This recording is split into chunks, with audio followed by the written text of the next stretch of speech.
Bismillahirrahmanirrahim. Assalamualaikum warahmatullahi wabarakatuh.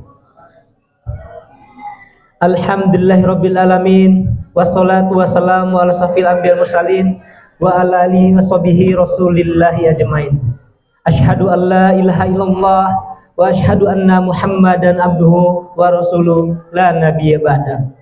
Pertama dan paling utama tentu kita bersyukur kepada Allah Subhanahu wa taala sebagaimana pada hari ini kita masih sama-sama diberikan kesehatan sehingga kita bisa melangkahkan kaki ke masjid ini dan melaksanakan sholat isya berjamaah, dan insya Allah selanjutnya kita akan melaksanakan sholat tarawih dan sholat witir secara berjamaah. Selanjutnya salawat beserta salam marilah kita limpahkan kepada baginda Nabi Muhammad SAW dengan mengucapkan Allahumma sholli ala Sayyidina Muhammad wa ala ali Sayyidina Muhammad. Semoga kita yang selalu bersalawat kepadanya mendapatkan syafaatnya di yaumul mahsyar nanti. Amin amin ya rabbal alamin. Baik bapak-bapak dan ibu-ibu jamaah salat tarawih yang dirahmati Allah, karena saya memang dari Melayu, jadi orang Melayu itu biasa bapak-bapak dan ibu-ibu tidak asah kalau tidak berpantun. Nah, jadi alangkah lebih baiknya kita buka tausiah malam ini dengan pantun. Pergi ke masjid membawa sajadah. Kurang lengkap deh, kurang kompak. Biasanya harus ada cakepnya nih. Pergi ke masjid membawa sajadah. Langkah ringan, hati pun tenang. Ramadan hadir penuh berkah. Mari bersyukur dan ikhlas dalam berjuang. Baik bapak-bapak dan ibu-ibu jamaah salat tarawih yang dirahmati Allah, di bulan Ramadan ini ada dua amalan hati yang sangat penting dan menjadi kunci diterimanya amalan kita, yaitu apa? Yang pertama bersyukur dan yang kedua ikhlas. Yang pertama kita membicarakan soal implementasi bersyukur atau syukur yang nyata di dalam beramal. Di dalam surah Al-Quran, surah Ibrahim ayat 7, A'udzu billahi minasyaitonir rajim. Wa iz tazanna rabbakum la in syakartum la azidannakum wa la in kafartum in azabi lasyadid. Jika kamu bersyukur, niscaya aku akan menambahkan nikmat. Jika kamu bersyukur, niscaya aku akan menambahkan nikmat kepadamu. Tetapi jika kamu kufur, maka sesungguhnya azabku sangat pedih. Syukur bukan hanya sekedar ucapan alhamdulillah, tetapi para ulama menyampaikan bahwasannya ketika bersyukur ada 3 poin yang menjadi tolak ukurnya. Yang pertama apa? Yang pertama adalah syukur dengan hati atau dengan kolbu. Karena ketika hari ini kita benar-benar bersyukur dari hati ataupun dari kolbu, maka sekecil apapun nikmat yang kita dapatkan, maka insya Allah akan memberikan ridho, Allah memberikan keberkahan yang sangat banyak bapak-bapak dan ibu-ibu jamaah salat tarawih. Selanjutnya yang kedua apa? Yang kedua adalah syukur dengan lisan atau bilisani, yaitu memuji Allah, kemudian memperbanyak zikir dan tidak mengeluh atas takdirnya. Syukur yang ketiga adalah syukur melalui tindakan, atau kemudian syukur melalui tindakannya adalah menggunakan nikmat untuk ketaatan.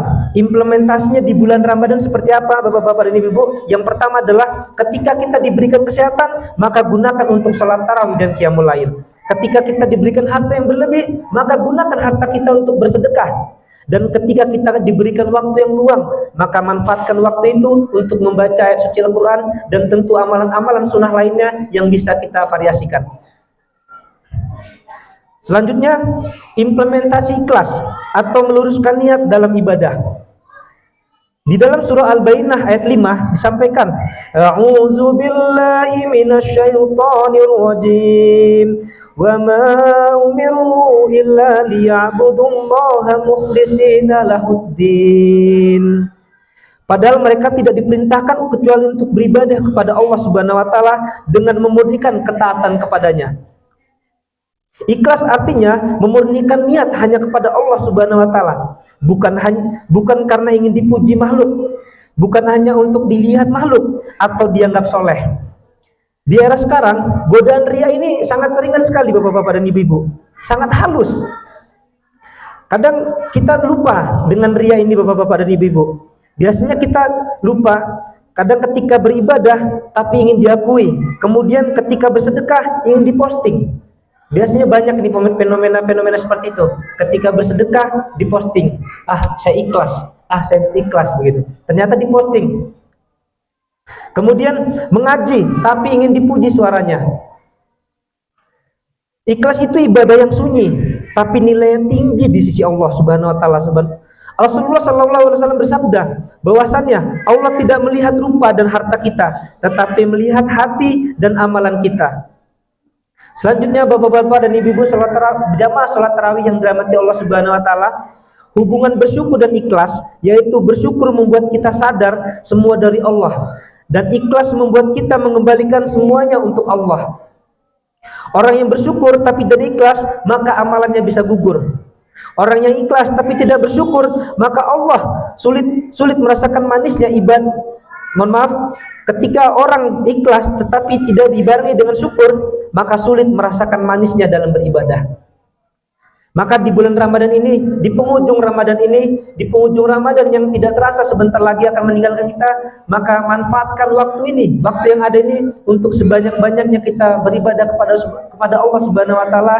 Kita isi hari-hari kita isi waktu-waktu kita dengan perbanyak membaca ayat suci Al-Quran, dengan memperbanyak sedekah. Karena bersedekah sejatinya bukan dinilai dari berapa banyak yang kita keluarkan, tetapi berapa rutin kita mengeluarkannya, bapak-bapak dan ibu-ibu. Andaikan hari ini harta kita tidak banyak, tetapi kita bisa mengeluarkan hanya Rp1.000, tapi dengan Rp1.000 itu kita bisa melakukan secara kontinu, maka ini lebih baik daripada kita memberikan sedekah 100.000 tapi satu kali. Selanjutnya penutupnya adalah jamaah yang dimuliakan oleh Allah Subhanahu wa taala. Untuk menutup tausiah pada malam hari ini, Ramadan adalah madrasah hati. Jika setelah Ramadan kita menjadi pribadi yang bersyukur dan ikhlas, maka insya Allah kita termasuk orang-orang yang berhasil dalam menjalani ibadah puasa. Semoga bapak-bapak dan ibu-ibu jamaah Masjid Azura, kita adalah orang-orang yang berhasil menjalani ibadah puasa di tahun 2026 atau 1447 Hijriah ini. Dan ketika kita nanti meninggalkan bulan Ramadan, maka kita menjalani bulan-bulan 11 bulan di luar bulan Ramadan ini sebagaimana kita menjalani bulan Ramadan pada tahun ini. Kita melaksanakan ibadah dengan baik, dengan penuh kenikmatan, dengan penuh rasa syukur dan penuh rasa ikhlas. Demikian yang dapat saya sampaikan bapak-bapak dan ibu-ibu. Semoga apa yang dapat saya sampaikan memberikan manfaat terutama untuk diri saya sendiri dan dapat kita implementasikan dalam kehidupan sehari-hari. Baik, karena tadi kita buka dengan pantun, kita tutup lagi dengan pantun.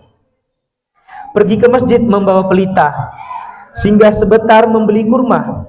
Jika syukur dan ikhlas sudah tertata, insya Allah hidup penuh pahala. Satu lagi, burung merpati terbang ke taman, hinggap sebentar di dahan cemara. Jika ada salah dalam penyampaian, mohon maaf yang sebesar-besarnya. Assalamualaikum warahmatullahi wabarakatuh.